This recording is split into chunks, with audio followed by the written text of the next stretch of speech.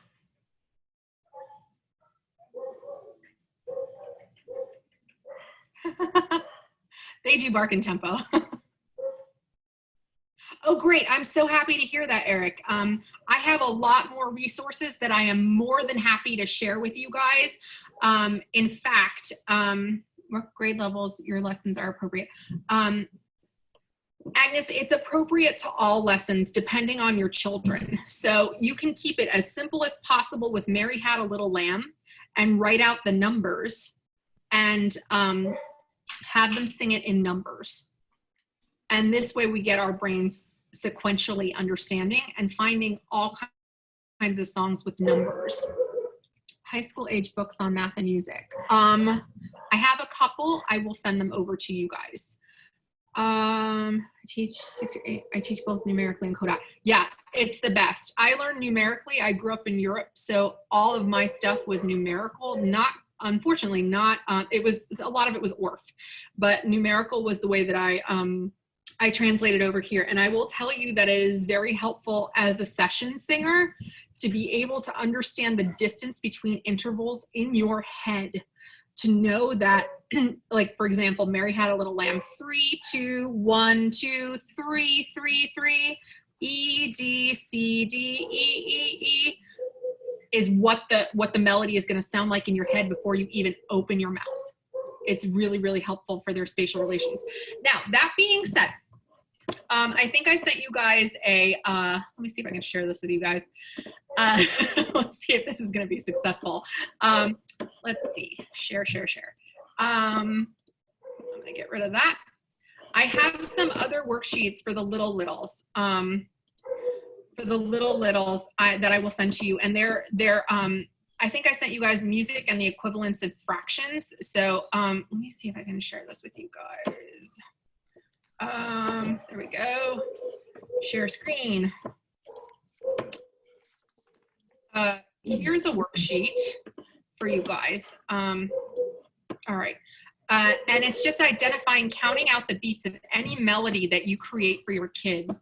Name the notes, identify the the equivalent fractions of the notes and add whatever fractions you want. And this having to do with, again, identifying the notes and fractions in the pie. So giving them a space too, that they can spatially relate it to and not just theoretically equate it. Here's another thing, music and fraction checklist. So using all these notes and giving them this reference sheet. It's a really fun way for me to figure out what my kids are having problems with and having them understand the math of this. All right, I'm gonna stop sharing this and I'm gonna share something else.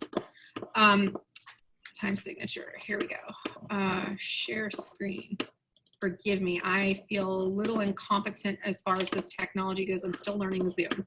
But I have, I'm not sure if I shared this with you, but in this screen here, we have time signatures.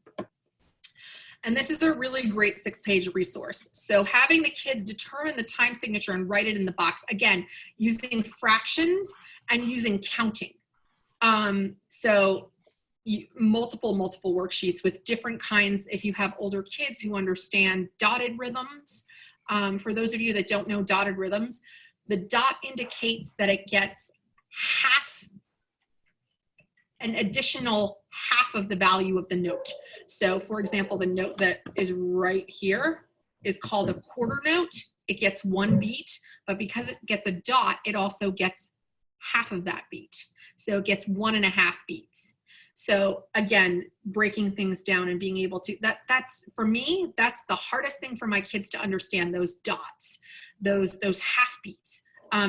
Further down, we have a half note, which gets 2 beats, but because of the dot, it gets an added beat. So it's a 3-beated note. So those, dividing those things up are really hard for my kids. That's division and the multiplication of it is really hard. And so as you see, I've given, I think I've sent this to you guys. If I haven't, I will.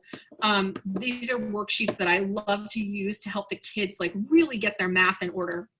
And then finally, I had a fun little activity for us to do, which was screen share.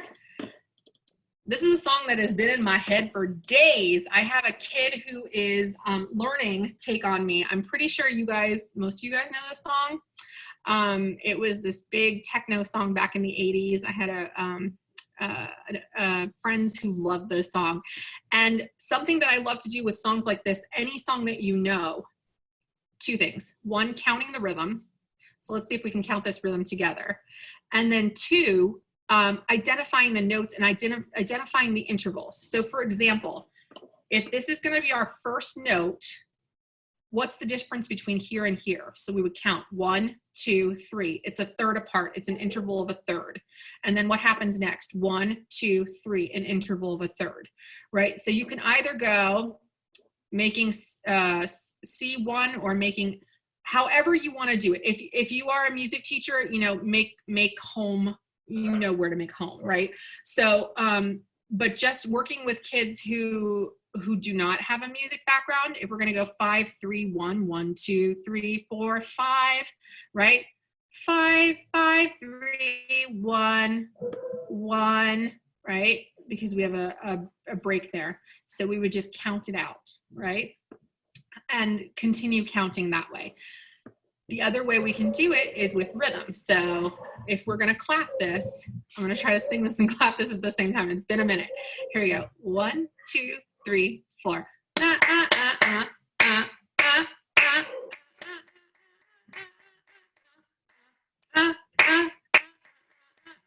You guys know the song, right? So that being said, fun things like this to do, take a song that they know that they like on the radio and use it as something to clap with. Take an aria and clap along with it. A fun one is Rossini's Barber's Seville Overture. The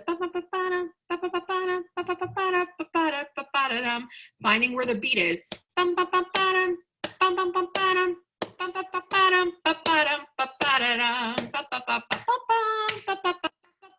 Where is the pulse? That'll help kids tremendously because some kids are going to, and they're counting the smaller division of the beat, right? So these are just some fun things to do with the kids as far as making music mathematical. I had a for the other teachers, I know we're running out of time. I'm 3 minutes. So I'm going to open this up to questions from you guys. But I will send this to Andrea. I have a 2-minute video that I got off of YouTube about the geometry of math that I think is absolutely fascinating. If there are no questions, I'll play it for you, but I'm going to stop sharing right now and see if there are any questions. I'm going to give you guys a couple seconds to put in some questions. Otherwise, I'm just going to end with playing this geometry of math video because I think it's fascinating.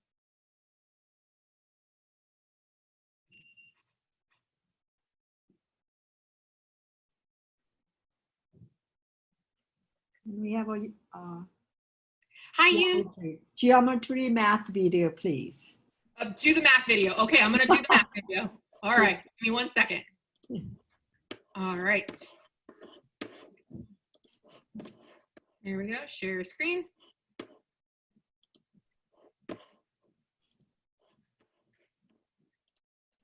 Pythagoras, the Ionian Greek philosopher and mathematician, is often credited with devising our Western system of music.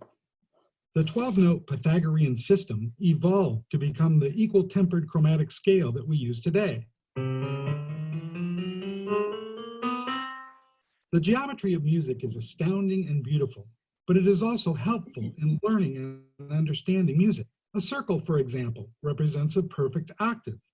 The 12 points of a regular dodecagon align perfectly with the 12 notes of the chromatic scale. Connecting these points with straight lines creates a dodecagram. Any line connecting 2 points on the circle represents an interval, the simplest form of chord. Triangles represent triads, augmented, major, minor, and diminished. Tetragons, or quadrilaterals, like squares, diamonds, rectangles, kites, and various trapezoids, represent tetrachords, major seventh, minor seventh, dominant seventh, minor seventh flat 5, dominant seventh flat 5, diminished seventh, and augmented seventh, some of the most commonly used chords in music. Pentagons represent pentatonic scales, major, minor, modal, and others, and pentachords, with the major, minor, and dominant ninth being the most common. Hexagons represent hexatonic scales, such as the whole tone and minor half step. Heptagons represent heptatonic scales, the most commonly used scales and modes. Heptagons also represent tetrachords with upper structure triads.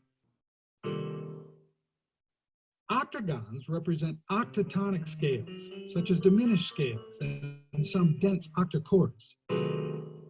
Larger polygons represent larger scales, nonatonic, decatonic, and hendecatonic. The 12-sided dodecagon is the largest polygon used in music and represents the full chromatic scale. Chords and scales are transposed by rotating shapes around their center and transformed by reflection over one or more of 12 possible axes or mirror planes. Transformation is a form of musical cubism, like the cubism of Picasso, where the subject is painted or material is sculpted from multiple perspectives. In an upcoming video, we will explore the symmetry of music and expand on cubism. Until then, have a nice day. All right, so that was, I thought that was absolutely fascinating, and he does a much better job than I do of, forgive me, he does a much better job than I do of explaining geometry. It was never my favorite thing, but it's another way that you can use the circle of fifths that I had shared with you before to, when he was talking about triangles being like C, E, G, E, C, a lot of exercises that we do in singing, you can also make triangles out of those. And when you turn them, it'll give you the transposition. So remember when we were talking before about pivoting on chords and things like that and going to a new key? That's a different way that you can look at it spatially with geometry. Anyway, well, that's my show, guys. I hope you enjoyed it. I hope it did not make your brain come out of your ear, because I know a lot of this is kind of dense. So I am more than happy to field any questions. If you have, send me an email or whatever, or through Andrea. I will send you guys about how to build the glass harmonica. and I will send you the other resources that I had mentioned. I hope you guys enjoyed this. I hope that there were some takeaways that you could have from it, and just another way to make music and math interesting. Thank you. All right, thank you, Nani. I do want to open it up for questions in case there's anything. I know a lot of that was amazing content, but we might have like maybe a question or two if you have a second. Absolutely. Cool.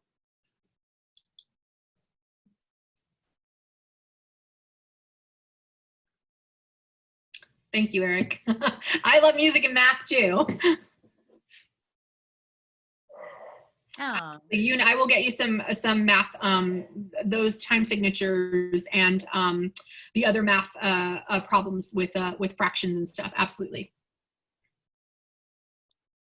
Okay, cool. Well, if nobody has any questions, then we will let Nani go. But I do want to do so everybody, please feel free to chime in, and thank you. We're really great that you were with us today.